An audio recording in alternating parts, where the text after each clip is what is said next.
Okay, so I've never done one of these before. Oops, sorry. I am midway through chapter 3 of Giovanni's Room by James Baldwin, and I have so many thoughts that I genuinely just need to get these all out before I explode. So, yeah, buckle up. I'm going to rant.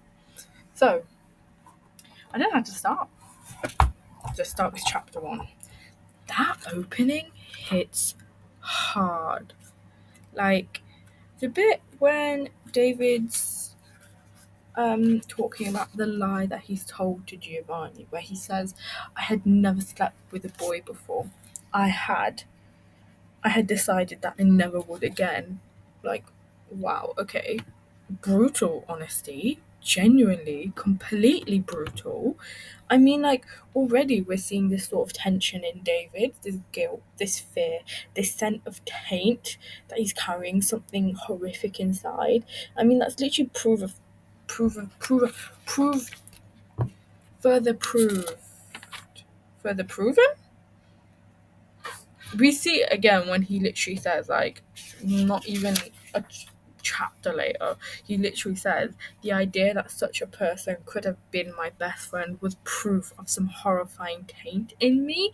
And, like, it really sets the tone for his internalized shame. And honestly, it's sort of heartbreaking because we can see already at, like, 15 even, or however old he was when he had this whole thing going on with Joey, how much he's struggling with his own desires.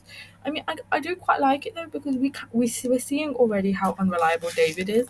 He knows he's lying to himself. Like, he is lying to himself. David is a bisexual man, but he just refuses to believe it. He doesn't want to believe it, even though he is. And like David Baldwin frames this as, like, Baldwin framing this as like the horrifying taint. I think it says so much about how internalized shame and masculinity crush him.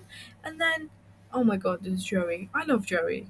Joey gets brought up in this chapter, and that's kind of basically it so far. I can't really remember if he's brought up in any of the other ones that I've read so far. I don't think he is, but like, oh my god, he said he's fond of Joey. He said that Joey looks so innocent lying there with such perfect trust, and like this moment clearly could have been so tender, but then he ruins it with, but Joey is just a boy. And that's like the moment that fear kicks in, David's terrified. He's thinking things like, oh my god, I would be tortured till madness came and I would lose my manhood. And what kills me is that he says specifically that he's never forgotten it. He carries both this desire and terror his whole life. I mean, Baldwin, I've never read anything by Baldwin. This is like my first book ever from him. And I jumped into it. I had no idea what this was about. I saw the cover and I thought, oh my god, this looks so pretty. Let's read it. But Baldwin really is a lovely author. I love him so much already, and I'm only like 50 pages into the first book by him. But Baldwin really captures this paranoia about masculinity and desire, like just being trapped to another man threatens David's entire identity. And then, oh, I think it, yeah, like he literally says, I have never for an instant truly forgotten it. He's never forgotten about this. Never. And the way that he talks about his father and Ellen, what's he say? He says, like, I despised my father and I hated Ellen. And then he talks about his dad, about this. I did not want to be his body. I wanted to be his son. And he starts judging his father. And like Baldwin kind of makes it clear that the cruelty of that judgment proves how much love was there and how much it hurt to watch it die. I mean, there's that line about innocence dying along his love. Like, yeah, that hit fucking hard. Baldwin is so good at showing how masculinity gets inherited and walked through these father-son dynamics, and so good at showing the duality of love and the duality. What's my bubble? And the duality of judgment. And that's kind of all I really did pick up from chapter 1. Was all the things I thought were interesting anyway. So I need to tie my hair up. So chapter 2, right? A lot happens. There's this line that I literally took a picture of and posted it on my story because it made me giggle, at least the first bit, where he's talking about Yaks. I think that's how you say his name. I don't actually know. It's probably completely wrong, but Yaks. I might just call him Jack. No, I have to say it right. Yaks, right. And he says his line, his marijuana, his orgies. I laughed at that. That's like the perfect golden trio, but like, but then it's the last bit of that where he adds on like had helped to kill Giovanni, and I was like, wait, what? How? Are we talking metaphorical death? Are we talking literal death? And then later on, Yaks is like, they say he started taking opium, that he needed the money for opium, and oof, that just complicates everything. And the quotes from Giovanni that we hear from David, that David remembers, are like, ooh, they're crazy in themselves. Like when he says, me, I want to escape this dirty world, this dirty body. I never wish to make love again with anything more than this body. Like, there's so much symbolism there. It's like Giovanni himself is rejecting not just society, but the corruption he feels in himself. And that's such a contrast with David, who's obsessed with controlling everything about his life and his identity. I mean, he's literally connecting body with sin, with dirt and imprisonment. Plus that line, oh, how I love that line. That line where he says, well, technically they both say, no one can stay in the Garden of Eden. I mean, the biblical allusion to the Garden of Eden being innocent in this context, like, it's in this context, I believe it to be the naive belief that someone is a heterosexual and that innocence will inevitably shatter. You know, people are therefore given the option to either remember or forget their innocence, but the rare hero does both. You know, the rare hero would be capable of simultaneously remembering their innocence while also forgetting it, and therefore their lives as their true self. I don't think David, so far, he does. I don't think he falls under either. He cannot be classified as a hero because I want to punch this man. I guess you could perhaps say that Giovanni is the rare hero and David serves as a madman who remembers. That's like something that would sort of track, I guess. I don't know what the word is. I'm so bad at saying my thoughts. But oh my god. And obviously, like, they go to the bar or whatever, and they talk. Yax and David go to the bar and they talk and blah blah blah, and then they see Giovanni and they're like, "Oh my god, he's so pretty!" And like David is so in denial, like he's so whipped, genuinely. Like, even after claiming to be broke, he spends money on Giovanni. This guy just needs to admit that he's gay, like, oh. But there's when they are talking, there's this identity stuff, like with Giovanni and David, like David being really American and really obsessed with control and denial and self-image versus Giovanni, who's just raw, impulsive, and human. Like, you know, in the same way that David believes he can ignore his attraction to men, he thinks that you can just meticulously calculate and control lives. And Giovanni, he associates David's naivety with his American identity, which I do sound so interesting, because yes, Americans are naive and stupid. Well, they're not stupid, but most of them are very naive, which I like that. I really like Giovanni. And oh my god, later on there's that scene where Giovanni has to leave because loads of people keep coming in or whatever, and obviously, like, he literally works at this bar, so he has to do his bloody job. And that trans woman comes out. David is clearly not a trans advocate, okay? I'm sorry. He is so unsettled when this trans woman comes up to him. David refuses to use her pronouns, and you can feel his discomfort.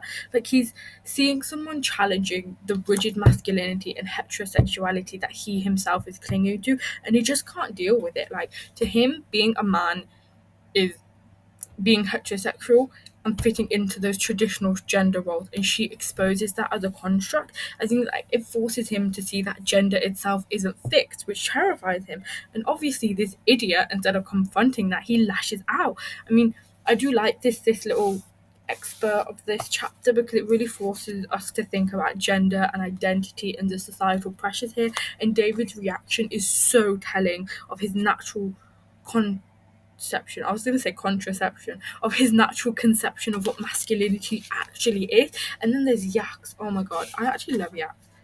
Sort of, I do, but I don't. I don't know what to think about him. I The power play between him and David, the desire, the teasing, the morality, the danger, because Yax is clearly already an out gay man, at least to the people around him that know. Like this interpersonal dynamic is feels electrical. It feels dangerous, and I like that. I'm very excited to see how their relationship continues on. I don't know in what way it will, but like it must. Sorry, someone's just messaged me, but like I'm really interested to see how like it carries on and like what it actually comes into, and yeah, and then okay, I think that's literally all my thoughts. That's everything I've written down in my book about chapter 3, chapter 2 even. Is it? Yeah, all about chapter 2, and then chapter 3. Um, Chapter 3 is wild. I find it really. This is the first thing that comes up into my mind. Who is manipulating who? Because Giovanni takes David's hand. They have a little eyelash flick. You've got these moneyed old men watching Yaks and the owner of the bar, whose name I genuinely cannot pronounce. It's all about exploitation, desire, performance. There's the young use beauty and charm, the old use money and power. It's mutually objectifying.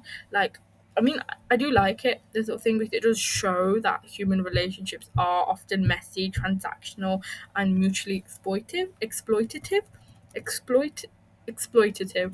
And like in that bar scene where between that owner whose name I cannot pronounce and this younger man, that interaction sort of illustrates the formation of a mutually exploitative relationship. Like while the exchange is sort of framed through a veneer of flirtation, it becomes evident that neither character is seeking genuine emotional connection. Instead, their motivations are transactional. Like the younger man is just seeking financial support, while the bar owner, whose name I cannot pronounce, desires sexual gratification. I mean, like, come on, guys. It just highlights thematic thematic concern. It just highlights the concern. We'll ignore the thematic with exploitation, showing how personal relationships can become commodified when shaped by power imbalances and individual needs. Similarly, the bar owner, who is acquaintance with Giovanni, chooses not to intervene in the exchange. Instead, she passively observes, aware that the owner of the bar, whose name I cannot pronounce, has the potential to become a regular patron and, by extension, a source of financial stability for the younger man. I mean, her silence reflects a tacit. I don't know how you say this word. I know what I want to say, but I don't know how you say it. Tacit. Yeah, tacit. I was saying it right. Okay. Her silence reflects the tacit complicity. She enables the dynamic not out of malice, but because she recognizes the transactional possibilities it holds within the novel. I mean, like so far, bystanders often facilitate exploitative relationships through inaction, motivated by pragmatism, pragmatism, pragmatism, or self-insert rather than moral concern. Okay, that's now we're gonna jump back to the scene in the start of the chapter, right? Because I just waffled there a little bit. But there's this intimate tension between David and Giovanni. I mean, David literally says he took my hand and held it, and David literally says, I did not know what to do about my hand. It seemed better to do nothing. I mean, the hesitancy there, the vulnerability, it's just so tender. And then Giovanni's bravado and terror and desire, and I genuinely think my favorite thing about this chapter so far is Yax giving advice. Okay, but even before the bit where he gives advice, the bit where he's talking to David and he's like asking him how he is, what's he say? He literally says like, "How do you feel?" Like with what feels like genuine concern, and telling David that he is lucky. He's lucky. You are lucky that what is happening to you now is happening now and not when you are 40. And David's like, what is happening to me? And being so for real, guys, I genuinely just want to punch David at this point, because this guy, he's trying to help you admit what you are and help you become what you are, and like take control of the fact that you are into men sometimes. And you know what? That is okay. You need to be okay with that fact. But yeah, David really annoys me in this chapter. And then like on the next page, right, what is it? Where it's like, oh my god, where David's like, tell me, is there really no other way for you but this, to kneel down forever before an army of boys for just 5 dirty minutes in the dark? And when I read that, I was like, whoa, genuinely, whoa, what the fuck? Whoa. And then Yax responds with, think of the men who have kneeled before you while you thought of something else and pretended that nothing was happening down there in the dark between your legs. Whoa, that's crazy. I'm sorry, that is crazy. I think that might be like my favorite quote so far in this whole book, because like, fucking hell, to say that to a man who refuses to admit that he is gay, to force him to try and like confront with the idea that the idea of what he is, that he refuse. Oh my god, wait, my figures have just thing. Right, to say that to a man who refuses to admit to what he is, refuses to believe it because it goes about everything that he knows, that he thinks makes up a man, is just insane. Like, if someone said that to me while I was actively going through an identity crisis and didn't want anyone to think I was like gay or whatever, I would genuinely just like cry on the spot. Like, genuinely, like, you would not be hearing from me again. Crazy. And then when he does give advice, when Jax does give advice, he says that thing. He says, what does he say? Let me find it. He says, love him. Love him and let him love you. Do you think anything else under heaven really matters? And this whole paragraph, I love this whole little. It's like, ooh, I love it so much. And he says, what does he say at the end of it? I think this is my favorite thing about it. He says, you play it safe long enough and you'll end up trapped in your own dirty body forever and forever and forever, like me. And like, oh my god. Yax is basically saying, stop repressing yourself, stop fearing desire, and live honestly while you can. It's tragic, yes, okay, you're a gay man. Not even gay, you're a bisexual man in like 1950s France. But this is also liberating, and you can really see how David's fear keeps him from truly embracing Giovanni. He's constantly torn between the societal expectations, fear of shame, and real deep longing. There's also so much commentary on morality, judgment, hypocrisy. Like when David is reflecting on his own despicable actions, like literally not in this chapter, versus others. I mean, like, it's masterful. Baldwin is masterful at making you question not just the characters but yourself as a reader. Um, yeah, I think that's all my thoughts so far. That's all I've read up to. I haven't read anything else. Oh my god, wait, no. There's this other bit where I was like, oh my god, dude, you're so fucking whipped. Literally right after this, Yak says, here comes your baby. And David literally thinks, and here my baby came indeed. Through all that sunlight, his face flushed and his hair flying, his eyes unbelievably like morning stars. Ah, I need a guy to be as whipped for me as David is for Giovanni, like literally.